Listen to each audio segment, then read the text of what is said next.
السلام علیکم، آپ میرا یوٹیوب چینل عابد نیوز بول دیکھ رہے ہیں۔ دوستو، یہ بہت بڑی خبر نکل کر اس وقت سامنے آ رہی ہے۔ ایران اسرائیل پر ایک بہت بڑا حملہ کرنے والا ہے۔ امریکہ کی خفیہ ایجنسی نے اس حوالے سے رپورٹ جاری کی ہے کہ اس بار ایران اسرائیل پر قیامت بن کر ٹوٹنے والا ہے۔ دوسری جانب امریکہ کو سمندر میں گھیرنے کے لیے چین نے زیر سمندر سینسر بچھانے کی تیاری شروع کر دی ہے۔ پوری خبر جانتے ہیں دوستو۔ ایک طرف چین سمندر میں امریکہ کو گھیرنے کی تیاری کر رہا ہے اور دوسری طرف ایران اسرائیل پر بڑا حملہ کرنے والا ہے۔ اس بار پورا کھیل بدلتا ہوا دکھائی دے رہا ہے، کیونکہ پچھلی دو جنگوں میں ہم نے دیکھا کہ امریکہ یا اسرائیل میں سے کوئی ایک ایران پر حملہ کرتا تھا اور ایران جو ہے وہ ڈیفینسو پوزیشن پر رہتا تھا، لیکن اس بار حالات بدلتے ہوئے نظر آ رہے ہیں۔ اسرائیل اور امریکہ کی خفیہ رپورٹس بتا رہی ہیں کہ اگر مذاکرات ناکام ہوئے تو ایران اسرائیل پر بڑا ڈرون اور میزائل حملہ کر دے گا۔ ایران کے رویے سے بھی یہی ظاہر ہو رہا ہے۔ پچھلے 2-3 دنوں میں ایران کے اندر جو اس وقت ایکٹیویٹیز چل رہی ہیں وہ بتا رہی ہیں کہ اس بار ایران ڈیفینسو نہیں رہے گا، جی ہاں، بلکہ دنیا کو دکھائے گا کہ ایران کیا اور کتنی طاقت رکھتا ہے۔ یہ خبر ایرانی ذرائع کے مطابق شائع ہوئی ہے۔ اگر مذاکرات ناکام ہوتے ہیں تو ایران اسرائیل پر اور عرب ممالک کو نشانہ بناتے ہوئے بڑا میزائل اور ڈرون آپریشن سٹارٹ کر سکتا ہے، جی ہاں۔ یروشلم پوسٹ کے مطابق اسرائیلی خفیہ حکام نے خبردار کیا ہے کہ ایران کے خلاف فوری کارروائی کی جائے، کیونکہ نیوکلیئر جو اس وقت پروسیس چل رہا ہے، جوہری مذاکرات جو چل رہے ہیں، ان کے تعطل اور آبنہ ہرمز کی جو تنازع ہے، اس وقت تنازع کے باعث کشیدگی اس وقت عروج پر ہے، ٹینشن اس وقت عروج پر ہے، مسلسل جو ہے وہ حالات خراب ہو رہے ہیں۔ اسرائیل اس بات پر پریشان ہے کہ کل بھی ہم نے آپ کو بتایا تھا کہ ٹرمپ اور نتنیاہو کے درمیان کافی لمبی چوڑی بات چیت ہوئی اور یہ کافی ٹینس اور ٹینشن والی بات چیت تھی۔ اسرائیل امریکہ سے فوری حملے کا مطالبہ کر رہا تھا، جبکہ ٹرمپ مذاکرات کا انتظار کرنا چاہ رہے تھے۔ اب اسرائیلی خفیہ ادارے کہہ رہے ہیں کہ اس بار کھیل بدل چکا ہے۔ ایران جو ہے وہ انتظار نہیں کرے گا پہلے کون حملہ کرتا ہے، بلکہ خود پیش قدمی کر کے حملہ کرے گا اور پہلے سے زیادہ شدت کے ساتھ جو ہے وہ ایران حملہ کرے گا۔ اس طرح کی رپورٹس جو ہے اسرائیل سے آ رہی ہیں۔ دوسری طرف ایران کے جو اتحادی ممالک ہیں ان کی سرگرمیاں بھی بڑھ گئی ہیں۔ مثال کے طور پر روس نے ہزاروں فوجیوں کے ساتھ بڑی جنگی مشقیں شروع کر دی ہیں، جن میں نیوکلیئر ہتھیاروں کی جو نیوکلیئر ویپن ہیں ان کی مشقیں بھی شامل ہیں۔ یہ اپنے آپ میں ٹینشن والی بات ہے دوستو۔ یہ میں آپ سے مذاق نہیں کر رہا، کوئی اڑی اڑی خبر آپ کو نہیں دے رہا، بلکہ یہ حقیقت میں ہو رہا ہے ایسا۔ یہ مشقیں زمین، فضا، ایئر اور سمندر تینوں جو ہے وہ محاذوں پر اس وقت ہو رہی ہیں۔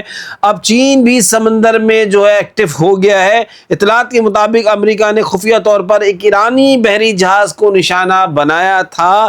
اس واقعے سے سبق لیتے ہوئے چین اب اپنی سمندری علاقوں، خاص طور پر تائیوان کے ارد گرد زیر زمین سینسر نصب کر رہا ہے، جی ہاں، تائیوان کے ارد گرد ایسے سینسرز لگا رہا ہے جس سے فوراً پتہ چل جائے گا کہ اگر کوئی سب میرین آتی ہے تو فوراً اس کو پتہ چل جائے گا، اور یہ سینسر امریکی جو سب میرینز ہیں ان کی نقل و حرکت کا آسانی سے پتہ بتا دیں گے۔ اخبارات لکھ رہے ہیں کہ چین سمندر کے اندر ایک عظیم دیوار تعمیر کر رہا ہے تاکہ امریکی جو نیوکلیئر آبدوز ہے، سب میرین ہے، اس کو پکڑا جا سکے۔ رپورٹس کے مطابق چین بحر الکاہل اور دیگر علاقوں میں پانی کے اندر نگرانی کا ایک وسیع نظام جو ہے وہ قائم کر رہا ہے تاکہ امریکی اور دیگر جو سب میرینز کی فوری شناخت کی جا سکے۔ میں نے آپ کو پہلے ہی بتایا تھا، چین بولتا کم ہے، کرتا زیادہ ہے۔ مطلب وہ بہت ساری چیزیں بعد میں لوگوں کے منہ سے پتہ چلتی ہیں، چین اپنی طرف سے کوئی بیان جاری نہیں کرتا۔ یہ سب اس بات کی علامت ہے کہ روس، چین اور شمالی کوریا جیسے جو کنٹریز ہیں وہ امریکہ اور اسرائیل کی حکمت عملیوں سے سبق سیکھ رہے ہیں اور اپنا جو ڈیفینس کی تیاریاں ہیں ان کو مضبوطی سے کر رہے ہیں، جی ہاں۔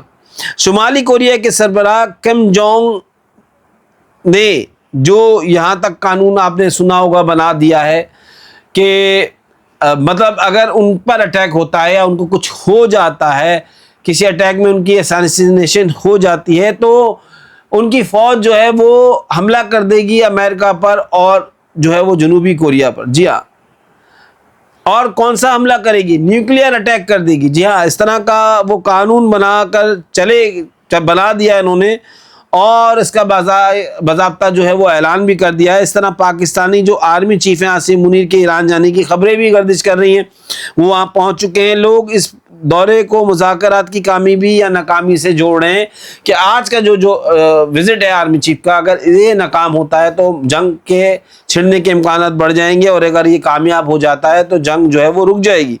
ادھر روسی جو فارن منسٹر ہیں، انہوں نے خبردار کیا ہے کہ اگر خلیج فارس یا آبنائے ہرمز میں دوبارہ جنگی صورتحال پیدا ہوئی تو اس کے عالمی معیشت پر انتہائی جو ہے وہ نیگیٹو اثر پڑے گا. جی ہاں، بہت زیادہ. اور ایران پوری تیاری میں، چین سمندر میں اپنی نگرانی مضبوط کر رہا ہے، اور روس اپنی جو وہ ہے اپنے ڈرل کر رہا ہے، نیوکلیر ڈرل کر رہا ہے. تو ایسے میں کچھ نہ کچھ ایسا ہے جو چھپایا جا رہا ہے، کچھ نہ کچھ ایسا بڑا ہونے والا ہے، جس کی وجہ سے آج تہران جو ہے وہاں ایکٹیویٹیز زیادہ ہو رہی ہیں. قطر سے لوگ آئے ہوئے ہیں، پاکستان سے لوگ گئے ہوئے ہیں، اور بھی جگہوں سے لوگ آئے ہیں، اور کافی زیادہ وہاں مذاکرات چل رہے ہیں. ٹرمپ اپنے بچے کی شادی تک میں نہیں جا رہے، صاف منع کر دیا ہے کہ وار روم میں مجھے رہنا پڑے گا. اس طرح کے معاملات ہیں. تو کچھ بڑا ہونے والا ہے، یا تو کوئی بڑی ڈیل ہو جائے گی یا پھر جو ہے وہ کوئی بڑی جنگ ہونے والی ہے. تو ہمیں ہر وقت کے لیے تیار رہنا ہے، ہر حالات کے لیے تیار رہنا ہے. اور معاملات اگر اب بگڑے تو دنیا بہت زیادہ اس کا نقصان اٹھانے والی ہے. تو دوستوں، فی الحال کے لیے اتنا ہی. مزید اپڈیٹس کے لیے چینل کو سبسکرائب کریں تاکہ آپ تک لیٹسٹ نیوز پہنچتی رہے.